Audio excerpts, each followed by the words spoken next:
안녕하세요. 경험적으로 한번 손실 본 종목은 재진입 시에도 또 손실을 보는 것 같은데요.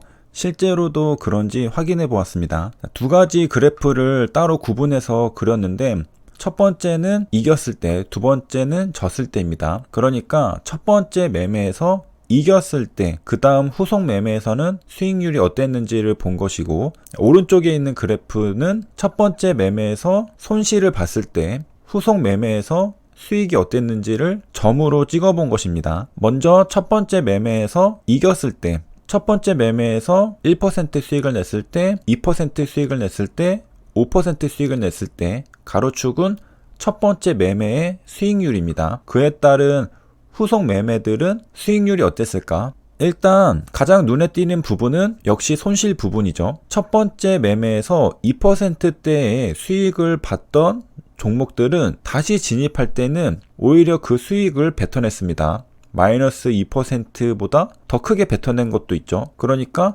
첫 번째 매매에서 2% 수익을 겨우 낸 종목들은 다음에 또 진입했을 때는 손실을 봐서 수익을 반납했다는 것을 알 수 있습니다. 겨우겨우 매매에서 2% 수익을 냈는데 그 다음에 또 한 번 진입하니까 이번에는 손실을 보게 됩니다. 그래서 이 5개의 매매는 결국 최종적으로는 또이또이거나 오히려 손실인 매매죠. 그래서 첫 번째 매매에서 2%대의 수익을 낸 종목은 다시 진입하면 조금 위험하다는 걸 알 수 있습니다. 수익을 반납할 가능성이 있죠. 그 외에는 크게 특이사항이 없이 대부분 첫 번째 수익을 낸 종목들은 두 번째 진입해도 수익을 잘 냈습니다. 그러니까 좋은 종목이었다는 거죠. 좋은 종목은 첫 번째도 수익을 내면 두 번째도 수익을 낼 가능성이 있다라는 것을 알 수 있고요. 그 다음 오른쪽 그래프를 보면 가로축이 전부 마이너스죠.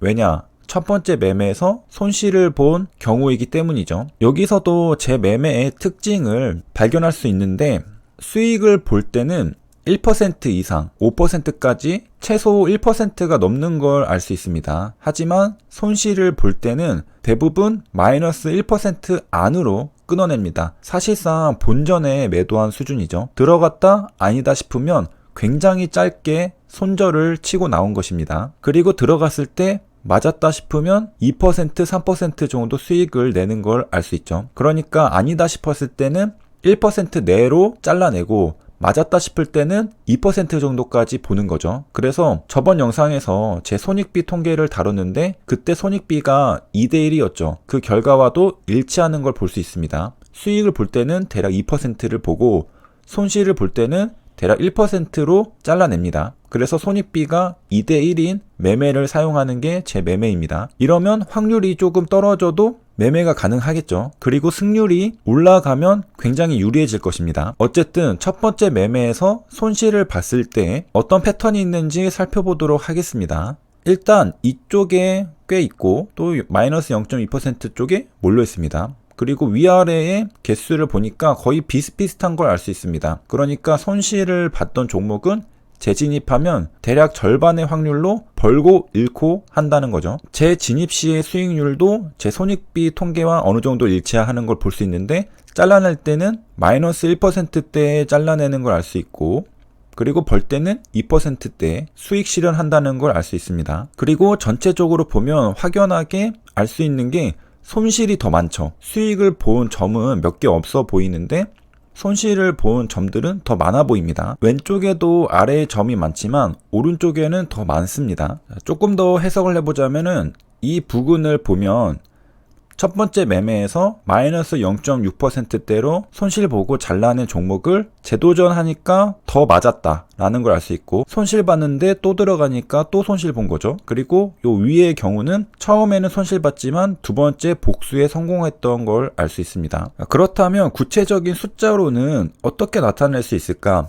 민값과 미디안 값을 가져왔는데요. 여기서 윈이 첫 번째 매매에서 수익을 봤을 때입니다. 루스는 첫 번째 매매에서 손실을 봤을 때입니다. 첫 번째 매매에서 수익을 보면 그 다음 매매도 수익을 볼 가능성이 높습니다. 0.18% 정도 수익을 볼 수 있고 평균 수익률이죠. 첫 번째 매매에서 손실을 보면 평균 수익률 마이너스 0.12%로 손실을 볼 수가 있습니다. 미디안 값도 마찬가지로 마이너스 0.61%죠. 그러니까 정리하면 첫 매매에서 수익일 경우 후속 매매의 수익률은 양의값을 가지지만 첫 매매에서 손실일 경우 후속 매매의 수익률은 음의값을 갖습니다. 경험과 일치하는 결과죠. 첫 매매에서 수익을 볼 경우 재진입해도 평균적으로 수익입니다. 하지만 첫 매매에서 손실을 볼 경우 재진입하면 손실입니다. 따라서 손실본 종목은 재진입하지 않도록 조심해야 합니다. 이렇듯 뭔가 느낌이 그렇다. 실제 통계를 내보면 내 느낌이 숫자로 입증되는 경우가 많습니다. 사람도 결국 오르가닉 컴퓨터라고 봤을 때 어떤 패턴을 학습해서 그게 느낌으로 아웃풋이 현출되는 거잖아요. 그 느낌은 때에 따라서는 애매모호하기 때문에 우리가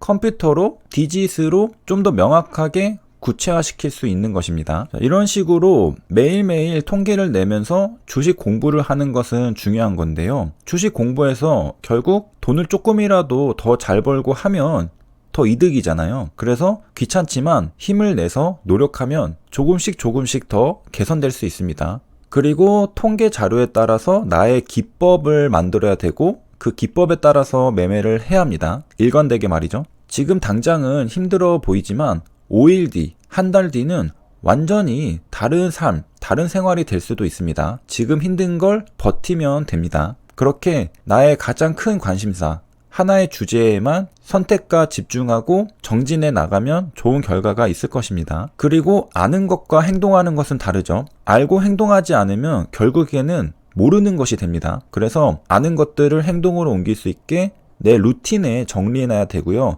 핵심 습관으로 만들어야 되는 루틴은 반드시 적어놓고 반복적으로 읽고 행동해야 됩니다. 그리고 습관 루틴을 만들 땐 체인으로 만들면 좋은데 연속기죠. 이거 하면 저거 한다. 저거 하면 또 요거 한다. 이런 식으로 연속적으로 트리거를 주고 리스폰스 하는 습관을 만들면 효율적으로 작동할 수 있습니다. 습관은 if 컨디션으로 만들어야 한다고 하죠. 클루 리스폰스입니다. if then으로 만들면 잘 까먹지 않죠.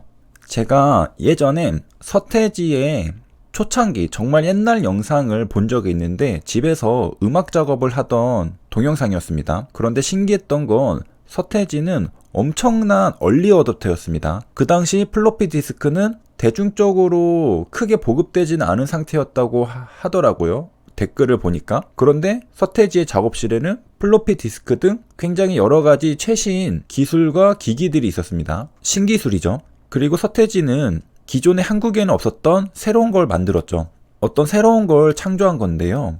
그런 새로운 기존에 없었던 창조물을 만들기 위해서는 신기술을 적극적으로 받아들여야 합니다. 얼리 어댑터가 되어야 한다는 거죠. 저는 그 수단 중 하나로 머신러닝을 생각하고 있습니다. 지금은 단순 기술 통계만 하지만 몇 주, 몇 달 뒤에는 꽤 많은 진전이 있을 걸로 예상하고 있습니다. 남들보다 경쟁력을 가지려면 내가 뭔가 조금 더 알아야 하죠. 신기술에 답이 있다고 생각을 합니다. 신기술은 결국 남들보다 조금 더 미래에 살 수 있게 만들어줍니다. 그리고 미래를 예측하는 일이 저의 직업이고 미래를 잘 예측하기 위해서는 신기술을 적극적으로 사용해야 된다는 것입니다. 남들은 모르는데 나만 아는 것.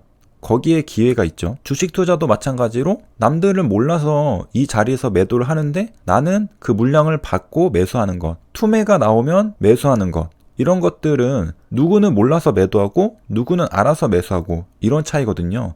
그래서 조금이라도 더 알기 위해서는 기존에 남들은 몰랐던 신기술을 활용해야 됩니다. 그러기 위해서는 머리 아픈 걸 참고 앞으로는 세계 최고 수준의 논문과 영상들을 봐야 합니다. 그렇게 나 자신을 고급 지식으로 둘러싸고 무장하는 거죠. 그냥 감으로 매매하는 사람과 여러 가지 최신 이론과 통계를 바탕으로 매매하는 사람은 분명 크게 차이가 있을 것입니다. 그리고 어려운 일, 중요한 일일수록 아침에 쌩쌩할 때 하는 게 더 유리하고요. 오후에는 오히려 조금 여가를 즐기는 느낌으로 편안하게 조금은 쉬운 거를 공부하면 됩니다. 자, 이렇게 해서 정리하면 첫 번째 매매에서 실패한 종목은 손실을 볼 가능성이 있으니까 관심 종목에서 그냥 삭제하는 것이 유리합니다. 자, 이외에도 비슷한 느낌의 베리에이션들이 두 가지나 더 있는데요. 예를 들어 매매하기 부담스럽고 까다로운 종목은 관심 종목에서 삭제. 이것도 통계를 내보면 좋겠죠. 또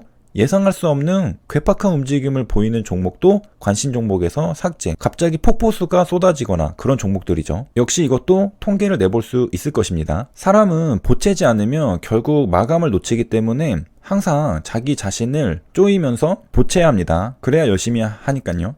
도움이 되셨길 바라며 여기까지 시청해주셔서 감사합니다.